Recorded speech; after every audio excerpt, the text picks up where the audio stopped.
Hello, I'm Dr Emma Tetlow, Principal Archaeologist for SCS Railways. I've been working in West Ruislip looking at the archaeology and investigating this area ahead of HS2 for the past 5 years. With any large-scale infrastructure project, before the actual work start, we need to look at the archaeology that sits beneath our feet so that we can characterise and preserve this asset for future generations.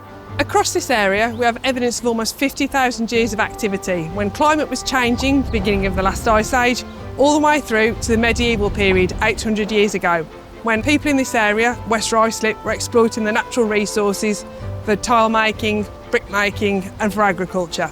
Much of West Ruislip Golf Course remains open at the moment, so come and have a look using our map at the lovely archaeology that we've found in this area.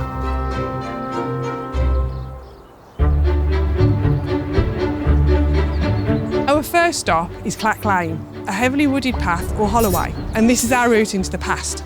Our first record of this trackway is from 1754, but it's very likely that its history starts much earlier than that. The track itself would have been heavily eroded by medieval traffic. This formed a deep incision which can still be seen in the ditches on either side today. The trackway would have formed a link between outlying farms and markets in Ruislip, Ickenham and the surrounding areas. And here we have an example of a medieval field system.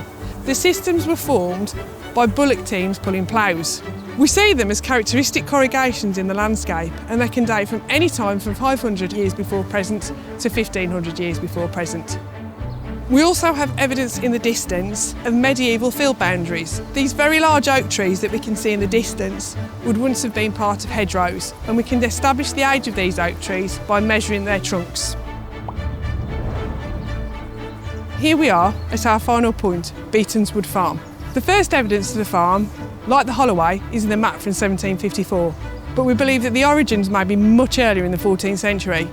And what we can see here today is earthworks and trees, which would probably have formed the boundaries of the farm, possibly its gardens and perhaps the orchard. When we're excavating, we find all sorts of items that people may have lost, such as this tiny flint that's 10,000 years old and may have been used in food preparation, to things that may have also been deliberately buried, such as jewellery and coins, like the fantastic Hillingdon hoard that was 2,000 years old. Some of what we find is also just plain rubbish, such as this broken pot that dates from the medieval period, probably about 800 years ago. We've also got this fantastic find from much closer to the present, which is a packet of salted peanuts from the 1970s, which would have cost 5p. All these small finds work together to tell us what life was like for the people that lived in West Ruislip, how they lived, what they ate and what they did for work. Hopefully, some of the items that you can see here and other items that we found across Hillingdon as part of these excavations will end up in local and regional museums.